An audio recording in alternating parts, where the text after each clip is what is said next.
ce deuxième tuto Turbofilm consacré à l'organisation du tournage. Si vous avez regardé le premier tuto, vous avez normalement les clés nécessaires pour écrire votre scénario. Par contre, un scénario, c'est bien beau, mais ça fait pas un film. Il y a une chose que vous devez garder en tête, à défaut de pouvoir écrire votre scénario en avance, dans une configuration 24 heures, il est primordial d'anticiper au maximum votre tournage. On va donc voir ensemble comment le préparer au mieux, et pour ça, on va s'attarder sur plusieurs points. La composition de votre équipe, les to-do list, le matos, et comme d'hab, on vous donnera des petits conseils et astuces. Ça va sans doute vous paraître lourd, beaucoup d'organisation dit comme ça, mais croyez-moi, ça va vraiment vous aider à être serein le jour J. Et puis rien ne vous empêche de faire une pause, d'aller boire un thé, de tricoter un pull, etc. Après tout, ceci n'est qu'une vidéo. On va voir aujourd'hui comment faire un bonnet simple avec de la laine qui se tricote en aiguille du 7. C'est parti. Que vous soyez dans une configuration 24 heures ou non, il est impératif que la composition de votre équipe soit claire. Ne mettez pas plusieurs personnes sur un poste clé. Il faut bien analyser vos besoins pour ne pas multiplier les rôles non essentiels. Sachez que tout dépend de votre projet. Il n'y a pas vraiment de règles en fait. Ça peut aller de 1 à 10 personnes, voire plus. Mais si vous êtes nombreux, il vous faudra un sacré esprit d'équipe et éviter à tout prix les quiproquos, les mésententes qui font perdre du temps. Et c'est parfois ce qu'il y a de plus difficile à gérer sur un tournage. Qu'est-ce qu'il fout ce camp? Qu'est-ce que tu fous là-bas? Viens là, nom de Dieu! Mais vous pouvez très bien décider de faire votre film à deux, voire de le faire tout seul, si vous possédez les connaissances nécessaires en tournage et en montage. On vous conseille toutefois d'être au minimum 2 si vous voulez jouer dedans, car c'est plutôt compliqué d'être à la fois devant et derrière la caméra. C'est pas impossible, mais ça demande une certaine expérience. Tout le monde n'est pas un couteau suisse.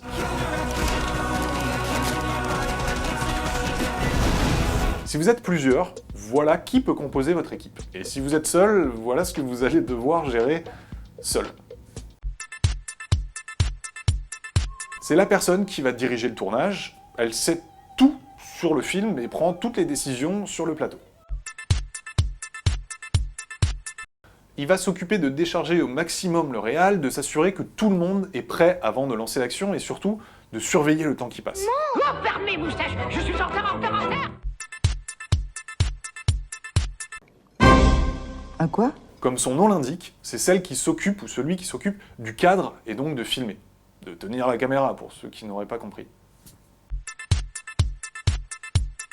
Pour ceux qui sous-estiment l'importance du son au cinéma, c'est mal. Pour eux, nous remettons un lien vers un tuto tuning dans la description. Pour ceux qui savent que le son est primordial dans un film, bienvenue dans l'équipe. Il ou elle s'occupera de trouver les lieux, de faire les demandes d'autorisation, car concernant les lieux de tournage, on ne peut pas tourner partout. Je ne parle pas ici de la chambre de ma tante Gertrude, mais des lieux comme les musées, les magasins, les cimetières, les écoles, les piscines, etc. Et c'est pareil pour les personnes, on ne peut pas filmer les gens sans leur autorisation. D'où l'importance d'un régisseur si vous tournez dans des lieux publics, mais pas que, puisqu'il est aussi chargé de prendre soin de l'équipe en répondant aux besoins de tout le monde, de l'envie du café du réal au pull du comédien qui est resté dans la voiture, et c'est aussi lui qui gère les repas. Mangez! Ne négligez surtout pas la bouffe sur un tournage, c'est une règle d'or qu'on apprend très vite en travaillant sur un plateau. Personne ne veut de mon couillard. Il peut déjà être présent sur le tournage pour récupérer les rushs et commencer à monter dès que les cartes sont pleines.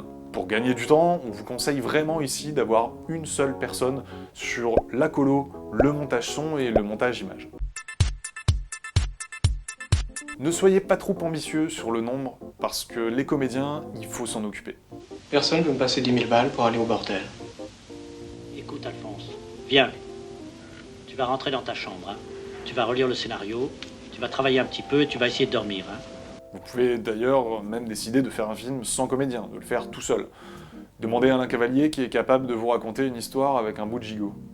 Et ce soir, elle va le faire à sa façon et ça va être délicieux. Vous pouvez aussi vous entourer d'un ou d'une script qui s'occupe des raccords, de faire le suivi sur les prises, d'un décorateur, d'une décoratrice, d'un coiffeur, coiffeuse, maquilleur, maquilleuse, etc. On vous met tout plein de liens dans la description pour avoir des infos plus détaillées sur tous ces différents postes.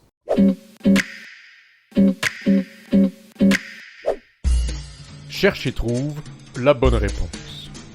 Le découpage technique. Est-ce A, l'art de découper le scénario avec précision? B, la liste détaillée des plans du film? C, une méthode russe de montage vidéo? Réponse B, bien sûr. C'est la liste détaillée de tous les plans de votre film. C'est un document qui contient toutes les indications concernant les valeurs des plans, les mouvements de caméra, les infos sur le son, les déplacements de vos acteurs, et ce, sur toutes vos scènes. Le mieux, c'est encore d'en étudier des exemples, et vous en trouverez plusieurs sur le site de la pellicule ensorcelée. C'est le document qui permet à toute l'équipe de communiquer sur le film. Le storyboard. A, une peinture de film. B, la dernière planche de surf à la mode. C, le film en dessin. C'est ça, réponse C. C'est grossièrement la BD de votre film. Il reprend le découpage technique, mais en images cette fois. Moins austère, mais c'est super chronophage. On ne vous conseille pas spécialement cette étape quand on doit réaliser un film en 24 heures, cependant, des plans au sol ou des petits schémas avec des bonhommes bâtons, ça pourra vous être super utile. Le dépouillement. Est-ce que c'est A, l'étape préparatoire, qui consiste à relever les besoins matériels et humains du film? B, quand on enlève ses vêtements à la fin du tournage? C, quand toutes nos économies sont passées dans la réalisation du film? Évidemment, c'est la réponse B. Non? A. Ok, réponse A.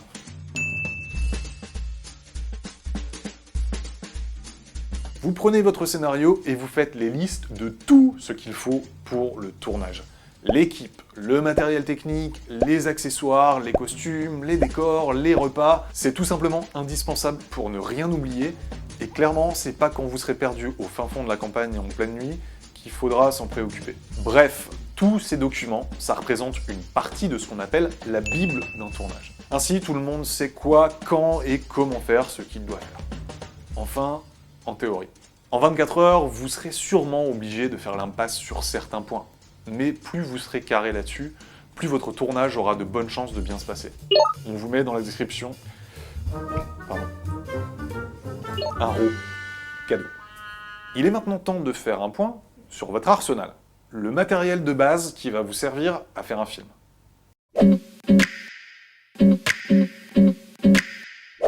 Primo, il vous faut un cerveau. Pour les vintage, du papier et un stylo, un appareil de prise de vue, si vous avez une caméra, tant mieux, mais les options téléphone, tablette, appareil photo, GoPro, tout ça, ça fonctionne et ça fera parfaitement l'affaire. Un ordinateur avec un logiciel de montage, mais ça, on vous en parlera dans le prochain tuto. En ce qui concerne le son, et ne négligez surtout pas le son. Une image qui bouge dans un film, ça peut passer. Mais un son pourri, c'est juste pas possible. Faites des tests avant le tournage. Si le son de votre appareil de prise de vue est bon, go! Allez-y. Sinon, optez pour un micro-perche ou des micro-cravates. Les trépieds, stabilisateurs, shoulder mount et autres rails, sliders, drones pourront être des alliés précieux, mais vous pouvez vous en sortir sans. Ne jamais oublier que la simplicité, c'est votre meilleur allié pour commencer. Les lumières, elles sont essentielles dans l'esthétique d'un film. Pas besoin d'avoir des projecteurs de ouf. Amusez-vous avec des spots, des lumières de bureau, des lampes de salon, y a pas de secret. Pour être au point, il faut de l'entraînement. Donc on ne vous le répétera jamais assez, faites des tests et encore des tests pour tous les aspects techniques. Si vous maîtrisez vos outils, vous aurez plus de chances d'obtenir le résultat souhaité. On vous met des références de matos en description à titre indicatif, mais un conseil, si vous devez faire un choix, privilégiez le fond à la forme. Même si vous n'avez qu'une tablette ou un téléphone, avec un peu de maîtrise et d'imagination, vous pouvez parfaitement vous en sortir. My stalker is here. We did a thorough background check. You should be protecting me. Vous n'aurez pas le temps de vous lancer dans un storyboard détaillé.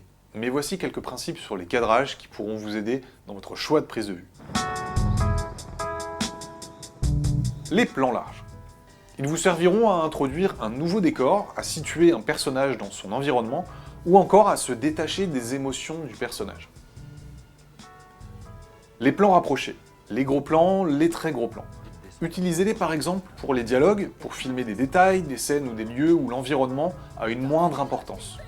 Plus vous serez proche, plus vous créerez une sensation d'intimité avec votre personnage. Les plans en plongée. Ils placent le personnage en situation de dominer par rapport au spectateur ou à un autre personnage. Ça peut vous être utile par exemple lorsqu'un personnage est en difficulté. Les plans en contre-plongée. Ici, c'est l'effet inverse. Utilisez-les par exemple quand le personnage exerce une forme de domination par rapport au spectateur, ou par rapport à un autre personnage. Voici maintenant quelques astuces qui vont vous permettre de soigner votre image et d'éviter quelques erreurs de débutants. La ligne. Plus qu'un conseil, c'est une règle d'or. Dans un dialogue, pour déterminer la place de la caméra, imaginez qu'une ligne sol existe entre deux comédiens. La caméra ne doit jamais, en aucun cas, traverser cette ligne lorsque vous passez du champ au contre-champ, sous peine de perturber le spectateur dans sa représentation de l'espace. Il y a quelques temps, Orange a réalisé une paire de tutos super bien fichus, on vous les met en description, et vous pourrez par exemple approfondir, grâce à ces derniers, la règle des 360 degrés, du champ contre champ, etc. Attention aux lumières trop vives ou aux zones d'ombre trop sombres. Utilisez des réflecteurs ou des cartons blancs pour renvoyer ou pour cacher la lumière. Soignez vos angles de prise de vue. Il existe des cadrages classiques auxquels vous pouvez facilement vous référer. On vous donne tout un tas de liens sous la vidéo. La mise au point. Assurez-vous que l'élément que vous filmez n'est pas flou. Le regard du spectateur ira systématiquement vers la zone qui est nette. Utilisez un trépied. Filmer caméra au point, oui, ça se fait, mais si vos plans ne sont pas esthétiques, ça peut très vite faire amateur. Comptez au moins 7 secondes par plan. Votre monteur sera super content d'avoir un peu de marge avant et après le début de chaque prise. Et une dernière chose, prenez garde au temps. Sur un tournage, le temps passe vite, très vite. Il faut s'installer, désinstaller, déplacer l'équipe et le matériel. N'oubliez pas que vous êtes sur une configuration 24 heures et que le tournage, ce n'est qu'une partie de la création. Réfléchissez donc à une configuration qui soit adaptée. Par exemple, limitez les lieux de tournage ou tournez la journée et faites la post-prod la nuit.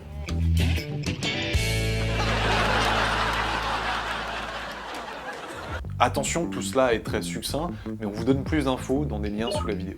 Et bien voilà les petits loups. Et bien voilà, vous êtes parés pour le tournage. Si vous avez des questions à ce sujet, vous pourrez nous les poser en direct lors de la conférence virtuelle. On vous donne rendez-vous sur le site de Turbofilm pour les infos pratiques. Sinon, on se retrouve dans la vidéo suivante pour la dernière étape de la réalisation d'un turbofilm, dans laquelle nous parlerons logiciel et astuces de montage. Allez, à plus dans le bus. À plus dans le bus? Non mais t'es sérieux ça? Je veux pas dire ça. Ah.